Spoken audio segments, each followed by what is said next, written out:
ตะโกบมูลตะมนสมัยยม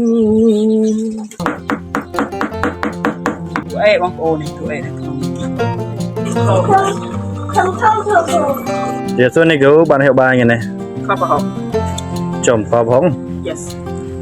ข้าวมึงไอ้ไตรอ่ะ เขาใส่โก้ซอก นี่ของโปนมานี่คอบ่ฮอกไตรอินได้บ้านนี้แกบ้านเสียโปติดจอยขับสรีเอ้ยมื้อดามมื้อเชื่อยันชิงันช่วยเคลียร์เราอ่ะมาดามาติดมือหมดอยู่ชิงันยันของโปนน่าจังฮบบอกเอ้ยคอบ่ฮอกบ่คอบ่ดิชี้นะช่วยมาหมดได้กี่รอบนะหมดបាទជម្រាបសួរស្ដីបងប្អូនទាំងអស់គ្នាបាទស្វាគមន៍ជាថ្មីម្ដងទៀតបាទមកកាន់វីដេអូធ្វើម្ហូបរបស់ខ្ញុំបាទចឹងថ្ងៃនេះក៏មកធ្វើម្ហូបបាយពេលថ្ងៃបាទហើយក៏មានត្រីអណ្ដែង2ក្បាលបាទហើយក៏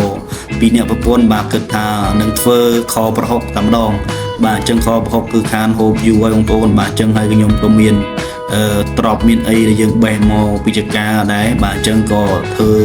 ខប្រហុកតែម្ដងទៅដើម្បីយើងមានអន្លក់បាទអន្លក់តែម្ដងហើយខ្ញុំក៏មានស្នៀតពោតដែរបងប្អូនបាទទិញគេព្រឹកមិញបានស្នៀតពោតខ្លះបាទអញ្ចឹងក៏យកមកធ្វើសម្ល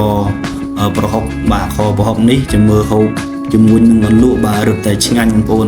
បាទអញ្ចឹងបងប្អូនណាខ្លះដែលមិនទាន់ចេះធ្វើម្ហូបមួយនេះបងប្អូនអាចទស្សនាវីដេអូរបស់ខ្ញុំបាន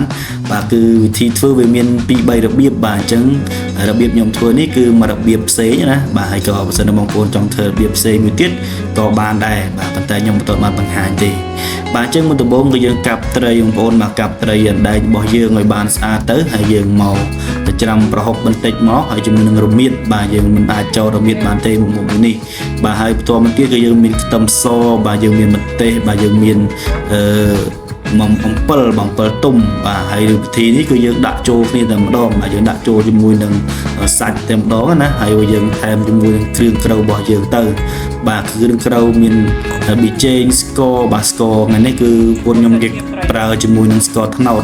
បាទមិនសិនបងប្អូនដាក់ស្ករសក៏បានដែរបាទស្ករប៊ីចេងហើយអំបិលអីទៅឬក៏បងប្អូនដាក់មួយរ៉ូឌីនេះរឹតតែឆ្ងាញ់បងប្អូន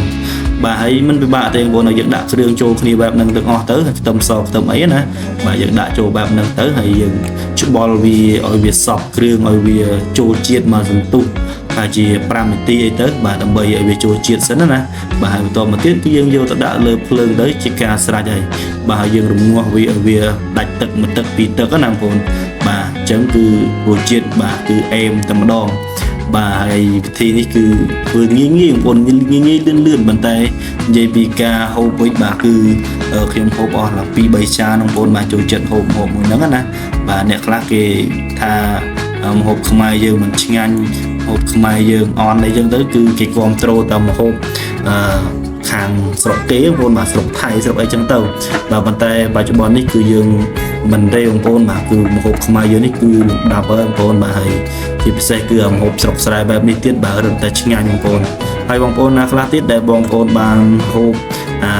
ខប្រែតបងប្អូនខប្រែតក៏ឆ្ងាញ់ដែរបាទប៉ុន្តែខ្ញុំមិនទាន់បានធ្វើទេបងប្អូនប៉ុន្តែខ្ញុំនឹងធ្វើតិចទៀតខ្ញុំនឹងធ្វើជាមួយខ្ញុំនឹងរោត្រីយកខ្លួនឯងយើងនឹងស្លប្រែតហូបម្ដងបាទហើយស្លប្រែតគឺយើងធ្វើត្រីគឺដាក់ទាំងអាចទាំងអីទាំងអស់ណាបងប្អូនបាទហ្នឹងក៏ជ័យយាមហូបខ្មែរយើងដែរហើយក៏ឆ្ងាញ់ដែរកាលពីក្មេងបាទហូបគឺត្រូវមាត់តែម្ដងបាទអញ្ចឹងគឺវីដេអូរបស់យើងនេះគឺចាប់ផ្ដើមឆ្អិនទេបងប្អូនបាទគឺយើងលាយគ្រឿងលាយអីអស់ហើយយើងលើកមកដាក់លើចក្រានមកហើយយើងងាស់វាបែបហ្នឹងបងប្អូនបាទងាស់ដល់មកទឹកពីទឹកនេះគឺវាឆ្អិនហើយបាទដោយសារត្រីដែករបស់យើងគឺវាផុយដែរទេបាទគឺវាមិនជាស្វិតអីទេបងប្អូនបាទអញ្ចឹងយើងងាស់តែមកសន្ទុះទៅគឺឆ្អិនហើយបន្លែរបស់យើងគឺយើងអាចដាក់ដូចខ្ញុំចេះក៏បានដែរ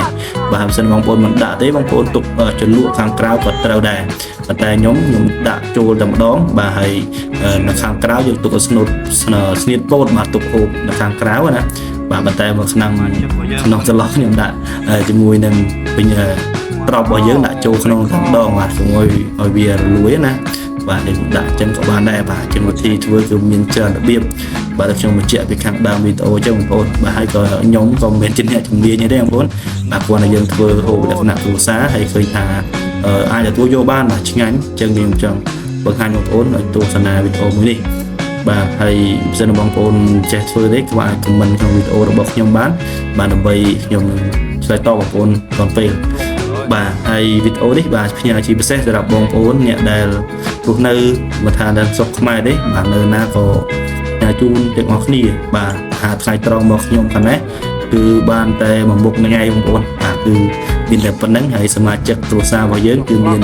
vậy nè bà bốn nè từng nhóm và chân có ô bài trung liên là ngày về ngày và về ngày tầm đầu và thấyនេះគឺប្រពន្ធខ្ញុំបាទដែលគេកំពុងតែលក់បាទទៀតបាទស្នូលពោតបាទស្នៀតពោតប្រពន្ធអ៊ីស្រាអែលបាទស្នៀតពោតនេះគឺផ្អែមតែម្ដងបាទហូបជាមួយនឹងប្រហុកបាទយើងខប្រហុកបែបនេះបាទគឺរសជាតិវាគឺthe best តែម្ដងបងប្អូនបាទថ្ងៃមិញគឺខ្ញុំអត់ថាអត់ហូបបាយទេបងទៅពេលឃើញប្រពន្ធហូបតំណូលពេកបងប្អូនបាទចឹងក៏ដាក់អស់ចានគេដែរទៅតែពិតខ្ញុំអត់ឃ្លានទេខ្ញុំឆ្អែតបាយហើយបាទដោយសារខ្ញុំហូបចំណីព្រឹកមិញណាបាទដល់ពេលដែលឃើញគេដាក់ទៅគឺទំនោរបងប្អូនមានអីបាទដាក់អស់មួយចានគេដែរបាទចឹងគឺហូបនេះចូលចិត្តហូបមែនទែនបាទចឹងក៏ដាក់អស់មួយចានពីរចានគេដែរទៅបាទហើយបងប្អូនដែលមិនចេះហូបប្រហុកគឺខ្ញុំអត់ recommend ឲ្យហូបនេះហូបទេបាទហូបនេះគឺសម្រាប់តែបងប្អូនដែលចេះហូបប្រហុកទេណាបាទសម្រាប់បងប្អូនមិនចេះហូបប្រហុកទេបាទធ្វើហូបតាមខ្ញុំឯងគឺអត់កើតទេបងប្អូនបាទគឺអត់ឆ្ងាញ់ទេបាទនេះគឺខ្ញុំហូបបាយបាទហើយអរគុណបាទវីដេអូមួយនេះគឺមានតែប៉ុណ្្នឹងឯងហើយអរគុណច្រើនបងប្អូនទាំងគ្នាដែលបានទស្សនាវីដេអូរបស់ខ្ញុំហើយបើសិនបងប្អូនស្រឡាញ់រកអានបាទសូមคลิกបាទចុច Subscribe Channel ខ្ញុំម្នាក់មួយផងដើម្បីទទួលបានវីដេអូពីខ្ញុំបន្តទៀតបាទចឹងវីដេអូរបស់ខ្ញុំគឺខ្ញុំតែងតែធ្វើនៅផ្ទះបាទឬក៏នៅស្រែនៅចំការដែលយើងធ្វើហូបបាយឬក៏យើងទៅហូបអីនៅស្រែចឹងបងប្អូនបាទចឹងក៏អរគុណដែលបងប្អូនបានទស្សនាវីដេអូរបស់ខ្ញុំពីដល់ចប់បាទជម្រាបចុងក្រោយបាទសូមអរគុណបាទសូមជម្រាបលាបាទបាយ